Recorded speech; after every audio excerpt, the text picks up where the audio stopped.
Jazze, and the word got around right. to him. And his dad is James Alexander, the Barcades. Right, the Barcades, correct. And see, that's who really brought me to Memphis, his dad, because he was trying to, you know, be my executive producer over my production. Right. And I ain't know nothing about production then, you know, so it's like at that moment when that record came out, it was just on the cassette.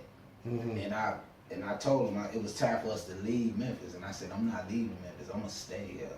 And he was like, well, you could stay with me, James Alexander. So I stayed with Jazze and his dad. Okay. And matter of fact, I gave Jazze Pha his name too. Oh, really? Jazze Pha?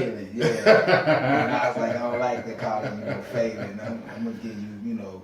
And so we was like you Jazze with you, and that was it, Jazze Pha. Wow. So, you know. And he's produced some big records. Were you a part of any other big records that he put out?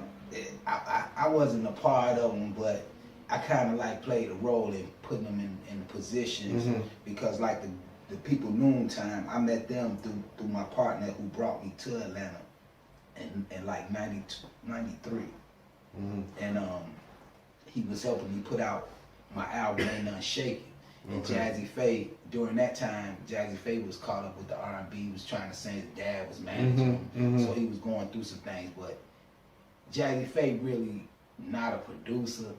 He just know how to work the equipment. But when he make it that beat, he get the certain people around to make that beat come together. When he starts singing, then you can't deny the record. You know what I'm saying? So he's pretty good at arranging the record. Exactly. He gonna write the hook. He gonna make the absolutely. hook. And then that's what gonna start it. But he can produce. You know, but that to me, I grew up with him. You know, so I kind of like don't take nothing from him. I know where his you where his strengths at. Right. So you're not saying he's not a producer. You're saying he's a better arranger and writer than he is a producer. Right. Like a lot of records in Memphis, Jazze Pha on the hook. He didn't do the beats, and so it's like he did that. He made records once he sung on them hooks.